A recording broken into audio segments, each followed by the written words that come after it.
Tired of dealing with annoying flies, fruit flies, and gnats in your home? The Zevo Flying Insect Trap is your ultimate solution. Don't wait. Check out the link in the video description now to get your Zevo Flying Insect Trap on Amazon and enjoy a bug-free home today. The bullet that tore into Alaa al-Dali felt more like a grenade than a tiny bit of metal, smashing apart 22 centimeters of his right leg bone. For years, the paracyclist biked up and down the Gaza Strip, hoping one day to enter the Olympic Games waving the Palestinian flag. In 2018, this dream seemed closer than ever before. Alaa, then 21, qualified for the Asian Games, but Palestinians cannot leave the coastal enclave without a special permit granted by Israel.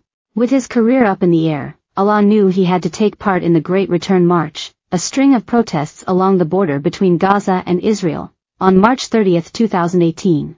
I decided to participate in the protests on my bicycle and in full cycling gear to call for my right of return as an athlete unable to leave Gaza, Alaa, now 27, told usnews.co.uk.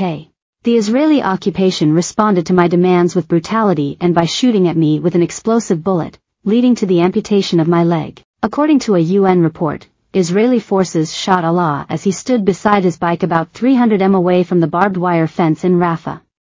He was just watching the demonstration, the report says. I felt defeated because not only did I lose my leg, such a big part of my body, but I also effectively lost my ability to play my sport and fulfill my dream of raising the Palestinian flag on the world stage, Alaa added.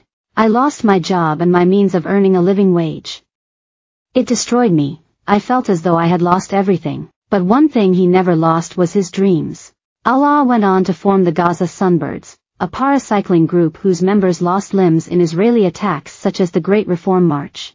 And soon, he may become one of the first Palestinian paracyclists to compete at the Paralympic Games in Paris in August. Since 2000, 10 Palestinians have competed in the Summer Paralympics, mostly in athletics but never paracycling. The idea of us being there is really important to us, Alaa says, and to all of Palestine. US News is on WhatsApp. Join our community for breaking news and juicy stories. Before the Israel-Hamas war, Gaza Sunbirds had 24 athletes, some as young as 12 and as old as 47. Then, the Israeli bombs fell, destroying their bicycles and the streets around them and splitting the team apart. We feared for our lives, and it was very difficult, but we eventually decided that we wanted to help our community and those whose limbs were amputated like us, says Alaa. Gaza has long faced an amputee crisis.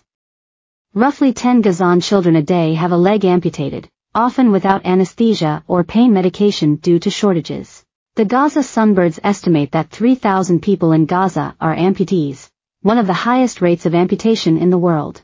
One reason for this, Alaa says, is how difficult it can be for Palestinians to receive healthcare outside of Gaza.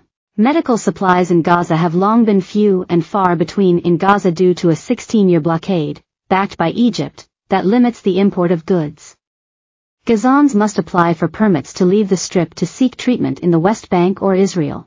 After border officials denied Alaa's health permit, Israel seemed determined to make sure that there was no solution except for the doctors to amputate my leg. There were many others like me as well who were not allowed to receive medical attention, Alaa says.